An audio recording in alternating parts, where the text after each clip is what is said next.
and the glory of the Lord shone. Please be seated. You think you're going off to get a break from the crowds. You're headed off to your mountain retreat with your besties. And then your bestie suddenly starts glowing like fire. What do you do? What do you do when you look up and you see the one that you have given your life to, with whom you have actually had some recent arguments because the Epiphany season is so short this year because Easter is early, which means Lent starts in 3 days. We don't get quite as much of the stories of Matthew as we might, but one of the stories that just preceded this was Peter recognizing Jesus as the Christ. We heard that at the beginning of the passage, but what this passage doesn't refer to is that then led to an argument. Because Jesus says, yes, I'm the Christ, and I am now going to go and be crucified. And Peter says, that's really not helpful, Jesus. That's not how you get people to join, by talking about dying. Maybe you should rethink that. And Jesus has some fairly harsh words to say back to Peter. There's some tension among these friends. Different visions for what it looks like for God to be present in the world, for what it looks like for Jesus to be a Messiah, for what it looks like to live out the reign of God. So you go off to take a break, maybe to let tempers cool a little bit, to have a smaller conversation, and all of a sudden, there is your friend with Moses and Elijah. On either side, Moses, the liberator and lawgiver, Elijah, the prophet, who calls rulers to account for the ways in which they fail to care for the vulnerable. Hanging out and having a conversation. How many of us would not have been like, I totally want to hear this conversation, but it's probably going to rain. Let me build a tent. I want to hear the conversation that they have. I want to hear what Jesus has to say with his prophetic predecessors. I want to know the debate that they have between them, because as good Jews, I'm pretty sure they're having a little bit of a debate. I want to hear. I want to be in on that conversation. And besides, what do you do? How do you respond? You respond by taking that moment of delight and light and glory and preserving it, remembering it. How many stories do we have of someone seeing or experiencing something of God and wanting to remember it? How many of you have some kind of Christian tchotchke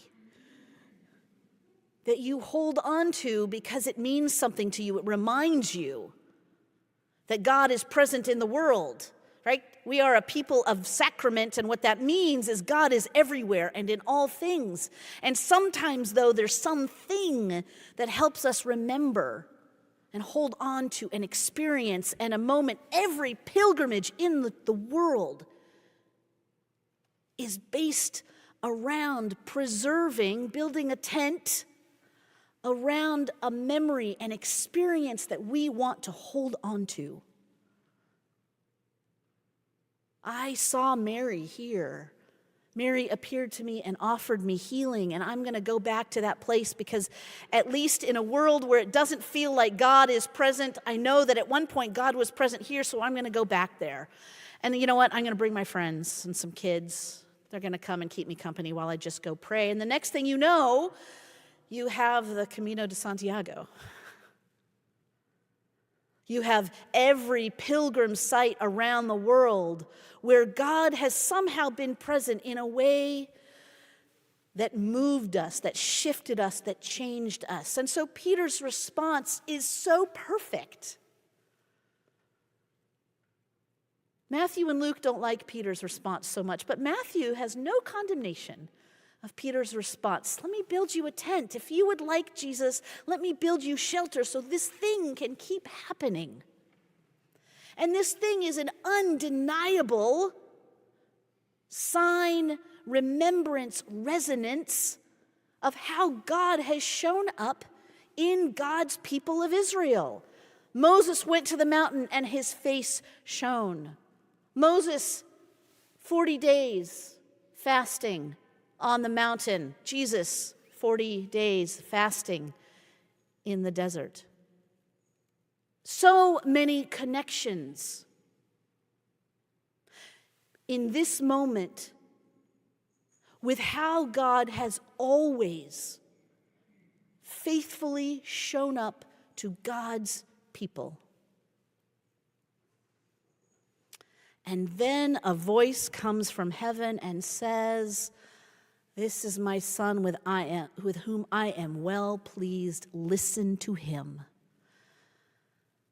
Friends, that is exactly what the voice says at Jesus' baptism in the Gospel of Matthew. Matthew is clearly saying that this one, this Jesus, pleases God. And what is it that is so pleasing? Friends, we so often read these moments of transfiguration as a sign of kind of the otherworldliness or the next worldliness of who Jesus is and is calling us towards. But the glory of God revealed in Jesus is embodied in the practices of Jesus. The glory of God is not simply a light shining in a moment on the mountain, but that moment when the disciples realized to their terror that the one that they have been following, the one that they have eaten with, the one that they have shared food with, the one that they have distributed food with, the one who has healed people and listened to people and walked with people and talked with people and provoked the Roman government to anger. The one who has said, "I am actually going to go face the music in Jerusalem, the seat of Roman power in the region. And I am going to face the inevitable consequences of that." This is God's presence in the world. And it is terrifying. Friends, in Matthew, the disciples are not terrified that the light of God shines through Jesus and that Jesus has a conversation with Moses and Elijah, because at this point, everybody gets the connection between Jesus and Moses in the Gospel of Matthew. Matthew is not subtle about it. Jesus is not just the lawgiver, but the liberator, the one who has come to set God's people free again. Just as Moses did, just as Elijah did, constantly setting people free from their own fear of caring for the vulnerable, their desire to gather power and control to the exclusion of others, constantly reminding people that the way of God is always a way of caring for the vulnerable, of always a way of welcoming the stranger and the foreigner, of ensuring that everybody has the care, the food, the health, the comfort, the friendships, and the relationships that they need. But that comes at a cost. Because now is the end of the season of light and incarnation, where we now turn to see the consequences of incarnation lived in a world that does not want liberation. It wants wealth and power and control, that does not want the freedom of all people, but rather the success of a few.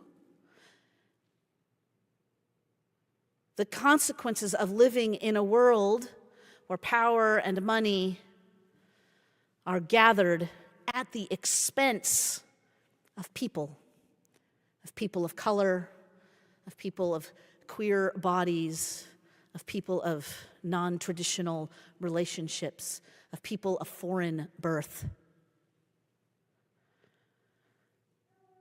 Just like Rome, things don't change. And power is held in the hands of the few, and when people are desperate to keep that power, they will go to great lengths. And resisting that power comes at a cost. It comes at a cost. I don't know if you know, but the Bishop of New Hampshire told all his clergy to get their wills ready. Gotta say, that made me nervous.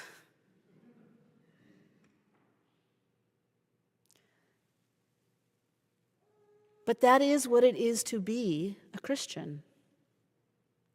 To recognize the places where people are being taken advantage of, where they are being abused, where they are being hurt, where they are being excluded, and to become a people who welcome, which sometimes means resist.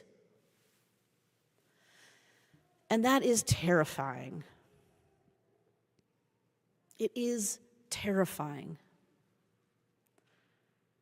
Because it comes at a risk to our friends, to our families, to our energy, to our sanity, sometimes it feels like.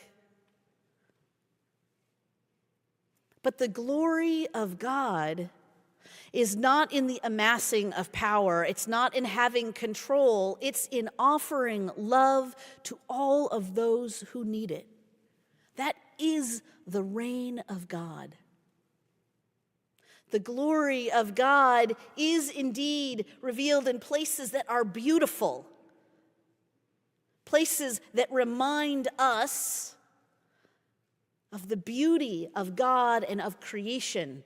Maybe that is this space for you, and maybe that is a hike on Mount Rainier for you, and maybe it's both. We need that moment of seeing the glory of God. What a mercy that in this moment of transition, James and John and Peter were given the opportunity to see, God is in this person. God is indeed here. God blesses this person and the way this person, Jesus, has lived out the glory of God. It is both a shot in the arm, a little bit of adrenaline to get them into what will become an awful and difficult and brutal time, and also a reminder that the glory of God is always manifest in doing the work of God, of living the Beatitudes, where those who mourn will be comforted, because that's what the reign of God does, is it comforts people. Where the hungry will be fed, because that's what the reign of God does, is it feeds people.